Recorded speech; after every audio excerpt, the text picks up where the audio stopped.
할렐루야. 주님께서 우리와 같이 계십니다.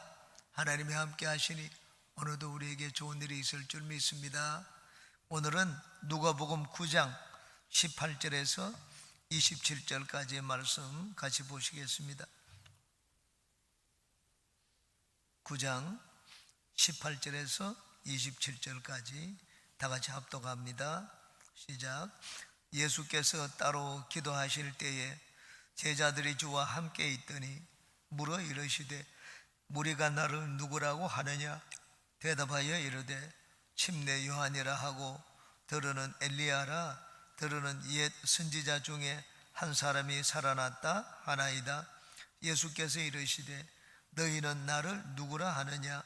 베드로가 대답하여 이르되 하나님의 그리스도시니이다 하니 경고하사 이 말을 아무에게도 이르지 말라 명하시고 이르시되 인자가 많은 고난을 받고 장로들과 대제사장들과 서기관들에게 버림받아 죽임을 당하고 제3일에 살아나야 하리라 하시고 또 무리에게 이르시되 아무든지 나를 따라오려거든 자기를 부인하고 날마다 제 십자가를 지고 나를 따를 것이니라.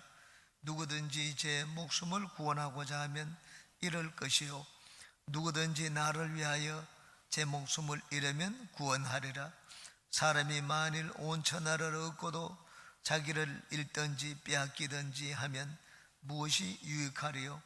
누구든지 나와 내 말을 부끄러워하면 인자도 자기와 아버지와 거룩한 천사들의 영광으로 올 때 그 사람을 부끄러워하리라. 내가 참으로 너희에게 이르노니 여기 서 있는 사람 중에 죽기 전에 하나님의 나라를 볼 자들도 있느니라. 아멘. 오늘은 그리스도의 인격과 사역에 대해서 같이 살펴보고 오늘은 나누겠습니다. 그리스도의 인격이라는 것은 그리스도는 누구냐 하는 말입니다.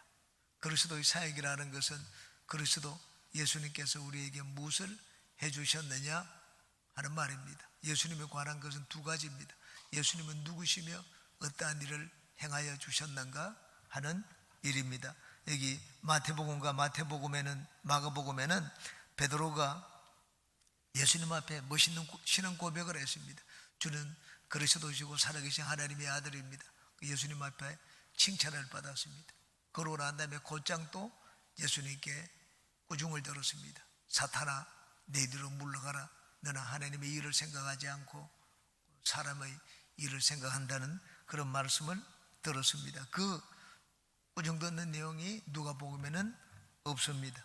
베드로의 고백과 예수님이 어떠한 죽음을 죽으실 것인지를 우리에게 보여주고 있습니다. 이를 통하여 주님이 누구신지 또 주님의 사역이 무엇인지 같이 살펴보고 또 오늘을 나누는 이 시간 되시기를 바랍니다. 한 절씩 보겠습니다. 18절입니다. 예수께서 따로 기도하실 때 제자들이 주와 함께 있더니 물어 이르시되 무리가 나를 누구라고 하느냐? 예수님이 따로 기도하셨습니다.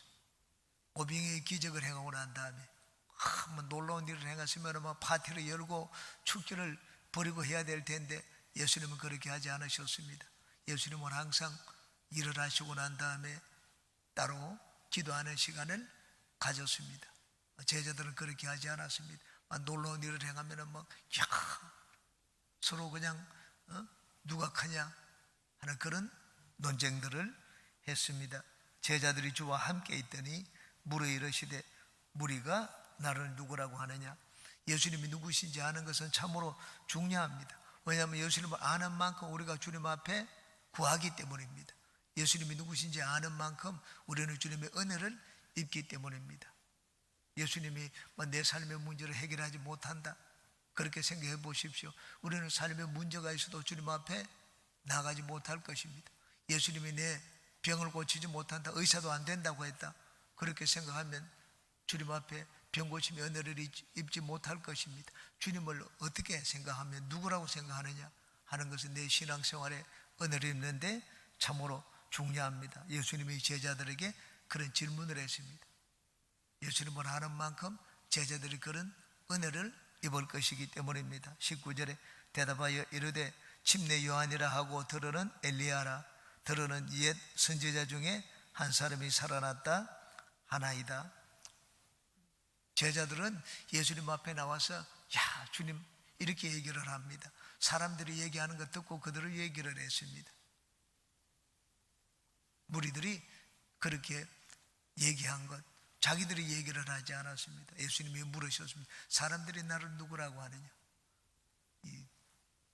자기 주장을 얘기를 할 때 자기 주장을 얘기하다가 한마디 말을 들을 것 같으면 자기 주장을 얘기하지 않습니다. 사람들이 이렇게 얘기합니다. 저는 성도들에게 보고를 받기도 하고 주위 종들에게 보고를 받기도 하고 그렇게 얘기를 합니다. 그러면 저한테 와서 얘기를 할 때 자기 의견을 직접 얘기하지 않습니다. 자기 입으로 얘기하지 않고 다른 사람의 입을 빌려가지고 얘기를 합니다. 사람들이 이렇게 얘기합니다. 예배가 어떻다고 얘기를 하기도 하고 전부 좋은 얘기도 하고 좋지 않은 얘기도 합니다. 좋은 얘기는 이제 자기는 그렇게 생각한다. 내가 좋게 생각한다고 얘기합니다. 좋지 않은 얘기를 할 때는 자기가 자기 생각을 얘기하지 않습니다. 다른 사람들은 이렇게 생각한다고 얘기를 합니다. 그런데 사실 그것은 다른 사람들의 이야기가 아닙니다. 자기 생각을 다른 사람의 이름을 빌려서 얘기하는 것입니다. 심리적으로는 투사라고 합니다. 내가 싫으면서 다른 사람이 다 싫다고 합니다. 그렇게 얘기를 합니다. 예수님도 제자들에게 이제 사람들이 나를 누구라고 하느냐 직접 묻지 않았습니다. 그 다음 보시기 바랍니다. 20절에 예수께서 이르시되 너희는 그러면은 나를 누구라 하느냐? 베드로가 대답하여 이르되 하나님의 그리스도시니이다 하니 이 제자들은 다 예수님 누구시라고 하느냐? 세상 사람들은 나를 어떻게 하느냐? 금방 얘기를 했습니다. 너희들은 나를 누구라고 하느냐? 선뜻 나서서 대답하는 자가 없었습니다. 그러자 베드로가 나서서 얘기를 했습니다. 선지자 중에 하나입니다. 엘리야입니다. 침례 요한이 살았습니다. 그 정도가 아니었습니다.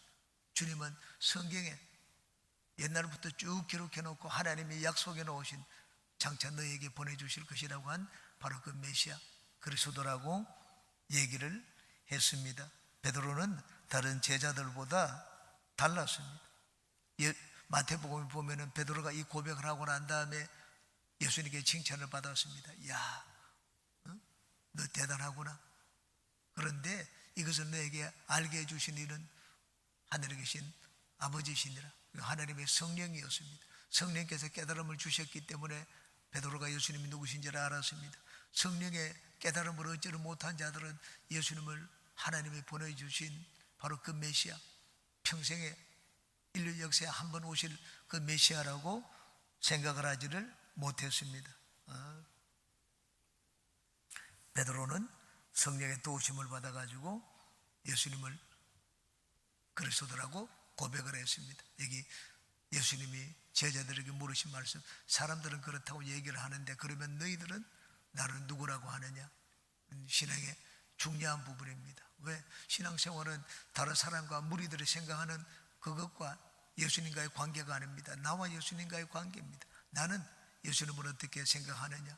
우리 교회 나오는 분들, 새로 오신 분들 얘기를 들어보면은 이제 예수님 처음 믿는데 자기 집안에 누구는 목사고 가까운 사람입니다. 멀지도 않습니다.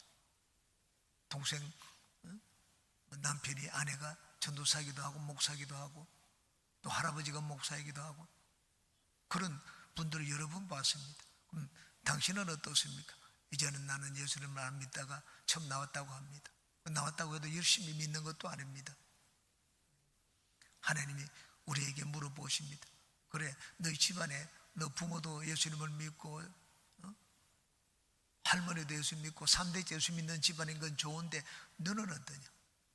하나님이 우리에게 물으십니다. 신앙은 우리 가문을 보고 구원해 주시는 것이 아닙니다.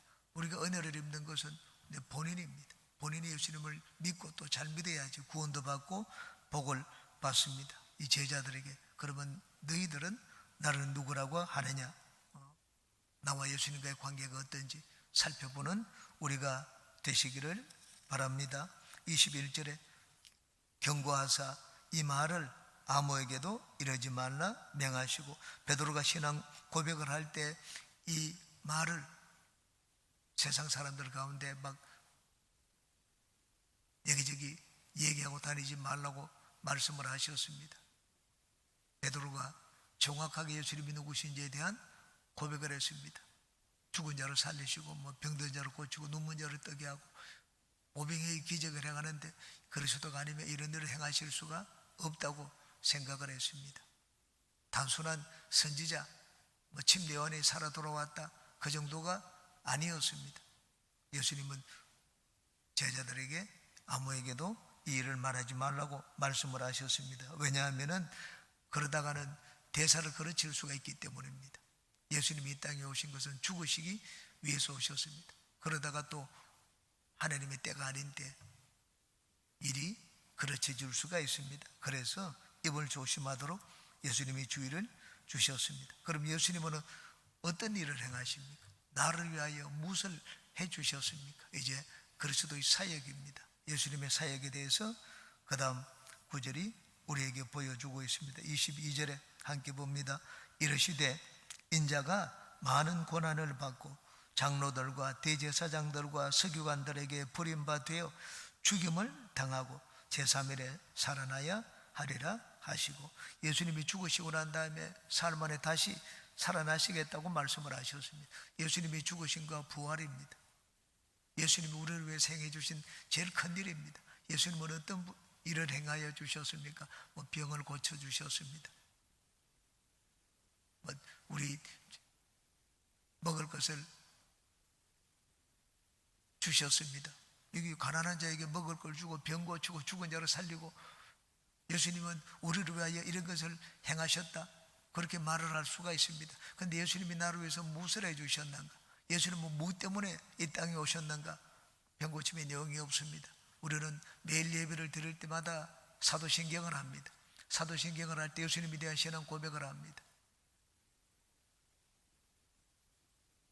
그 외아들 우리 주 예수 그리스도를 믿사오니 동정예에게 나시고, 동정예에게 나셨다는 말은 하나님의 아들이란 말입니다. 본디오 빌라도에게 고난을 받아서 십자가에 못 박혀 죽으시고 장사한 지 사흘 만에 다시 부활하시고 그 다음 하늘로 오르셨습니다. 예수님이 고난을 당하고 죽으시고 부활하셨다. 예수님이 이 땅에 오셔서 한 일을 요약을 할 때 병을 고치시고 우리에게 좋은 일을 행하시고 그런 신앙 고백의 내용이 없습니다. 예수님이 무엇을 해주셨는가? 핵심적인 내용 한마디로 하자면 무엇인가? 예수님이 죽으시고 부활하셨다는 말입니다. 예수님이 이 땅에 오신 이유입니다. 예수님은 우리를 살리기 위해서 이 땅에 오셨습니다. 우리를 살리기 위해서 우리 대신 저희 짐을 지고 십자가를 지셨습니다.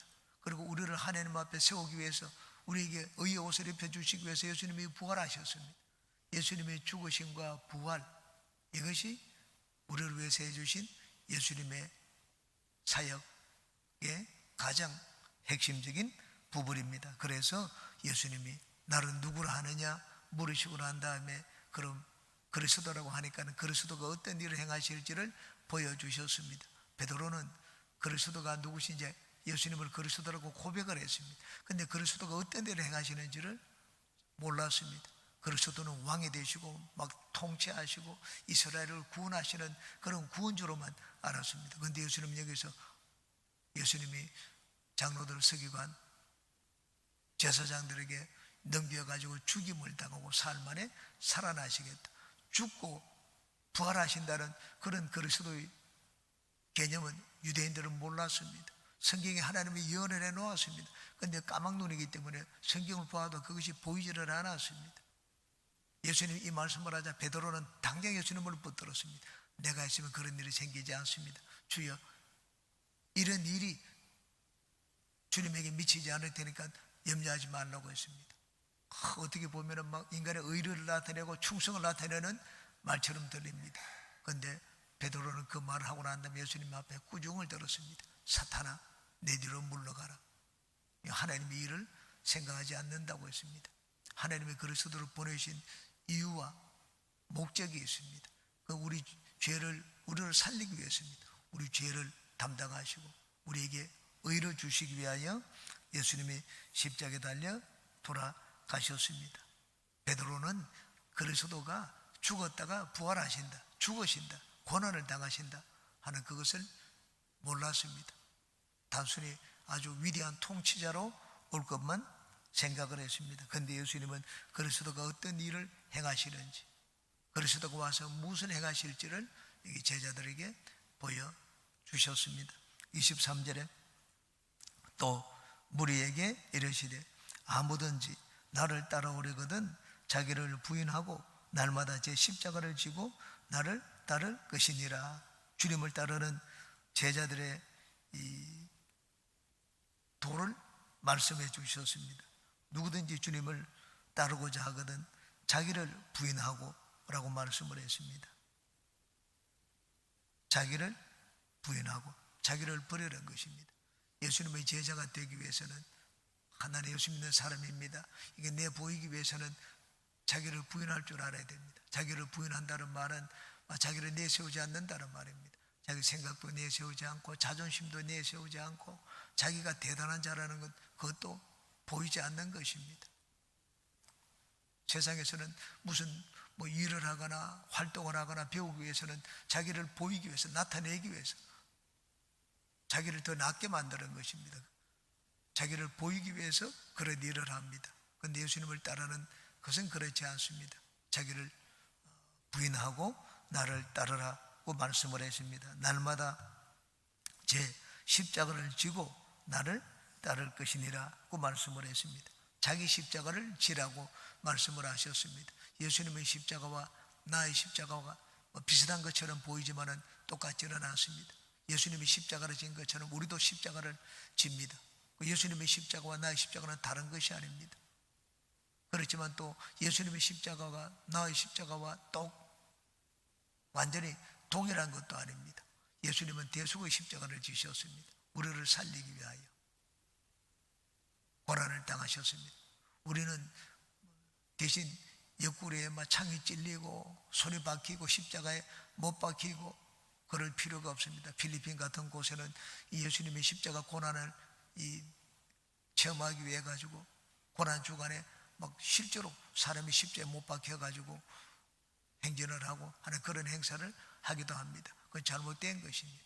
예수님이 행하신 것, 우리 죄를 담당하는데 우리가 누구의 죄를 담당할 수가 있겠습니까? 내가 죄인인데 예수님이 행하신 것과 우리가 행하는 것은 결코 같지 않습니다. 예수님은 의인으로 오셔가지고 죄인을 대신하셨습니다. 우리는 의인이 아닙니다. 예수님의 십자가와 우리의 십자가는 결코 같지 않습니다. 그렇지만 예수님이 행하신 것 우리가 본받을 필요는 있습니다. 예수님이 십자가를 지신 것처럼 우리도 십자가를 지라고 말씀을 했습니다. 우리가 지는 십자가는 어떤 십자가입니까? 제자됨의 대가로서의 십자가입니다. 예수님의 제자, 우리는 하늘나라를 얻었습니다. 여러분, 세상에서도 비싼 거 사면 우리가 대가를 치르지 않아요. 여러분, 옷을 하나 사더라도 내가 무엇을 얻으면 그 대가를 치릅니다. 돈을 주기도 하고 몸으로 갚기도 하고 다른 것으로 갚기도 합니다. 무엇을 얻었으면 평생 그 집에 종살이 하기도 합니다. 좋은 것을 얻었으면, 내가 빚을 졌으면 대가를 치러야 됩니다. 우리가 하늘나라 또 영원한 생명을 얻었기 때문에 거기에 대한 대가가 필요합니다. 이게 제자됨의 대가입니다. 우리는 좋은 것만 생각하고 예수님을 믿어가지고 복을 받고 좋은 것만 누리고 대가를 치르려고는 하지 않습니다.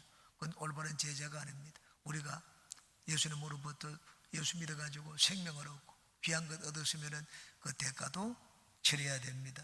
예수님의 제자됨의 대가, 그 고난과 박해를 받는 것입니다. 우리는 예수님을 믿으면 한국 사회에서는 제사를 드리기 때문에 제사 왜 드리지 않느냐, 그것 때문에 고난을 받습니다. 부부 사이에서도 같이 예수님을 믿으면 좋은데 한쪽은 믿고 한쪽은 믿지 않으면 배우자에게서 박해를 받습니다. 회사에서도 예수님을 믿으면 잘못한 것도 없는데 예수 믿는다는 그것 때문에 억울하게 부당한 대우를 받고 불이익을 당하기도 합니다. 그게 제자됨의 대가입니다. 그런데 그런 일을 당하면 내가 이것 때문에 예수님을 믿었느냐, 왜 예수 믿는데 좋은 일이 생기지 않고 나쁜 일이 생기느냐, 그렇게 해서 뒤돌아 서는 경우도 있습니다. 제자됨의 대가입니다. 우리가 귀한 것을 얻었기 때문에, 우리가 고난을 당하고 박해를 받는 것, 그것이 제자됨의 대가입니다. 그리고 또 자기 십자가를 지라고 했는데, 내가 지는 십자가는 이웃을 살리는 십자가입니다. 우리는 예수님처럼 대속의 십자가를 지지 않습니다. 그렇지만은 우리가 예수님 앞에 생명을 얻었기 때문에 그 예수님의 뒤를 따르는 것입니다. 예수님이 나를 위해서 저렇게 십자가를 지고 생명을 주셨으니 나도 다른 사람의 영혼을 위하여, 영혼을 살리기 위해서 내가 희생해야 되겠다. 선교사들이 나가서 복음을 전하고 순교하는 것입니다. 이게 자기 십자가입니다. 영혼을 살리기 위해서 예수님의 제자들은 온 세계로 흩어졌습니다. 그리고 그 영혼을 위하여 복음을 전하다가 순교를 당했습니다. 이게 우리가 져야 될 십자가입니다. 24절에 누구든지 제 목숨을 구원하고자 하면 잃을 것이요 누구든지 나를 위하여 제 목숨을 잃으면 구원하리라. 십자가의 가르침, 이 제자 기독교의 가르침이 무엇인지 우리에게 보여주셨습니다. 기독교의 가르침은 파라독스의 가르침입니다. 역설적인 가르침입니다. 세상에 아주 지혜로운 자들이 말하는 것, 그렇게 가르치지 않습니다. 살고자 하면 죽을 것이고 주님과 복음을 위해서 죽으면 생명을 얻으리라, 그렇게 말씀을 하셨습니다. 세상 속담도 마찬가지입니다. 세상 속담에도 고진감래라는 말이 있지 않습니까? 고난을 당하면 그 뒤에는 기쁜 날이 온다 하는 말이 있습니다. 우리도 이 십자가를 지게 되면 그 뒤에는 좋은 때가 옵니다. 예수님이 십자가를 지셨습니다. 왜? 그냥 십자가를 지셨습니까? 예수님이 장차 하나님이 예배해 놓으신 그 영광스러운 보좌를 바라보고 예수님이 십자가를 지셨습니다. 이 세상에서 우리가 거꾸로 삽니다. 왜 거꾸로 사는 것은 장차 하나님이 주실 영광스러운 이 부활을 바라보기 때문입니다. 그러므로 십자가는 부활의 영광으로 들어가는 관문입니다. 예수님은 인자가 사흘 만에 죽으시겠다고 말씀을 하시는 것으로 끝을 맺지 않았습니다. 죽으시고 난 다음에 사흘 만에 부활할 것이라고 말씀을 하셨습니다. 예수님은 죽음만 말씀을 하시지 않고 죽음을 말씀을 하실 때 항상 부활을 말씀을 하셨습니다. 예수님은 부활을 확신했습니다. 그 부활을 확신했기 때문에 십자가를 지실 수가 있었습니다. 그러므로 우리가 하나님의 부활, 하나님의 영광입니다. 하나님의 영광을 체험하기 위해서는 영광의 관문인 고난과 십자가를 통과해야 된다는 것을 항상 잊으면 안 됩니다. 희생 없이 열매를 거두지를 못합니다. 고난 없이 기쁜 날이 다가오지 않습니다. 십자가 없이 부활이 없습니다. 우리는 항상 주님이 세우신 십자가, 죽으시고 사흘 만에 부활하시겠다, 예수님이 우리에게 보여주신 하나님의 이 일하시는 대원칙입니다. 이것을 항상 마음에 새기고 우리가 좋은 것을 얻고 누리기 위해서는 하나님 앞에 드리는 것도 있고 고생도 하고 수고도 해야 된다 하는 걸 마음에 새기며 인생을 살고 주님을 섬기는 우리 모두가 되시기 바랍니다. 25절입니다. 사람이 만일 온 천하를 얻고도 자기를 잃든지 빼앗기든지 하면 무엇이 유익하리요? 중요한 것을 올바로 잘 판단하고 결정하라는 말입니다. 천하를 얻는 것보다 자기 목숨이 더 중요하지 않습니까? 천하를 다 얻어도 요즘 죽고 말면은 그 천하가 아무 소용이 없습니다. 자기 목숨을 얻는 것이 더 중요합니다. 진짜 중요한 것이 무엇인지 알라고 말씀을 하셨습니다. 우리가 진짜 중요한 것은 이 땅에 사는 삶이 아닙니다. 이 세상의 것을 누리는 것이 아닙니다. 저 세상이 있습니다. 영원한 세상이 있습니다. 이 세상은 잠깐이고 저 세상은 영원합니다. 그러므로 영원한 세상에서의 이 가치 있는 것, 영원한 세상에서의 이 귀한 것, 그것을 구하는 것이 지혜로운 인생입니다. 26절에 누구든지 나와 내 말을 부끄러워하면 인자도 자기와 아버지와 거룩한 천사들의 영광으로 올 때 그 사람을 부끄러워하리라. 부끄러워한다는 말은 십자가를 지지 않겠다는 말입니다. 예수님을 믿는 것, 내가 막 이렇게 하면 내 손해가 보기 때문에 불이익 당하기 때문에 예수 믿는 것을 숨긴다는 말입니다. 예수님에게 너희들도 자기 부인하고 자기 십자가를 지라고 했는데, 자기 부인하라는 말은 내 목숨 구하기 위해 가지고 예수님을 모른다고 말하는 것입니다. 그렇게 하면 인자도 나중에 너희들 볼 때 너희들 모른다 할 것이라고 그렇게 말할 것이라, 그렇게 말씀하실 것이라고 했습니다. 우리가 모든 것은 여러분 선택을 하기 위해서는 결단을 해야 됩니다. 선택은 결단입니다. 결단이라는 말은 이것을 할까 저것을 할까 둘 중에 하나밖에 없는 것 선택이 아닙니다. 두 가지 길이 있을 때 그때 선택해야 됩니다. 그 두 가지 길이 있을 때 우리는 지혜롭게 선택을 해야 됩니다. 당장 눈에 보이는 것은 지나고 보면 좋지를 않습니다. 당장 힘들고 어렵게 보이는 것, 시간이 보이면 그 길이 좋은 길일 때가 많이 있습니다. 지금 십자가를 지는 것, 나중에 시간이 지나고 보면 진짜 현명하고 훌륭한 선택인 것을 알 수가 있습니다.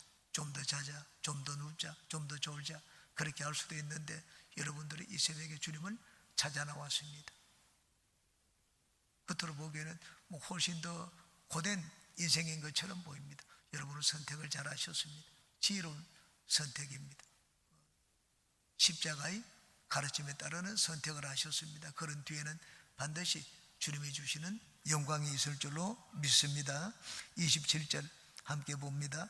내가 참으로 너희에게 이르노니 여기 서 있는 사람 중에 죽기 전에 하나님의 나라를 볼 자들도 있느니라. 여기 서 있는 자 중에 예수님의 제자들입니다. 이 예수님의 제자들은 모든 것을 버리고 예수님을 쫓았습니다. 희생입니다. 자기 십자가를 진 자들입니다. 어떻게 보면 그들에게 예수님이 복을 약속해 놓았습니다. 여기서 있는 사람 중에 죽기 전에 하나님의 나라를 볼 자들도 있느니라. 이 땅에서 하나님의 영광을 볼 자들도 있다고 했습니다. 장차 예수님이 부활의 영광으로 오시기도 하지만 그러나 이 땅에서 그런 영광을 볼 자들도 있을 것이라고 말씀을 했습니다. 주님이 가르쳐 주신 그 십자가의 가르침을 따라 살면은 주님은 우리에게 부활의 영광을 체험하게 만들어 주십니다. 마지막 때에 부활하기도 하지만 이 땅에서도 부활이 무엇인지 하나님의 능력을 체험하도록 만들어 주십니다. 그러므로 우리가 하나님의 능력을 알고 체험하기 위해서는 주님의 가르침을 따라 살아야 됩니다. 주님의 가르침은 다른 것이 아닙니다. 십자가와 부활의 가르침입니다. 십자가 뒤에는 부활이 있다. 예수님은 부활을 바라보고 십자가를 지셨습니다. 우리도 예수님이 가르쳐 주신 이 가르침, 십자가와 부활의 가르침을 마음에 새기고 또 삶 가운데 실천하며 사는 우리 모두가 되시기를 주님의 이름으로 축원합니다. 기도하겠습니다. 좋으신 주님이시여, 오늘도 우리는 예수님의 십자가를 믿고 또 삶 가운데 실천하기에 주님 앞에 나왔습니다. 십자가의 삶을 사는 모든 주의 백성들에게 부활의 영광을 체험하게 도와주시옵소서. 예수님의 이름으로 기도합니다. 아멘. 하늘에 계신 우리 아버지여, 이름이 거룩히 여김을 받으시오며 나라가 임하시오며 뜻이 하늘에서 이루어진 것 같이 땅에서도 이루어지이다. 오늘 우리에게 일용할 양식을 주시옵고 우리가 우리에게 죄 지은 자를 사하여 준 것 같이 우리 죄를 사하여 주시옵고 우리를 시험에 들게 하지 마시옵고 다만 악에서 구하시옵소서. 나라와 권세와 영광이 아버지께 영원히 있사옵나이다. 아멘.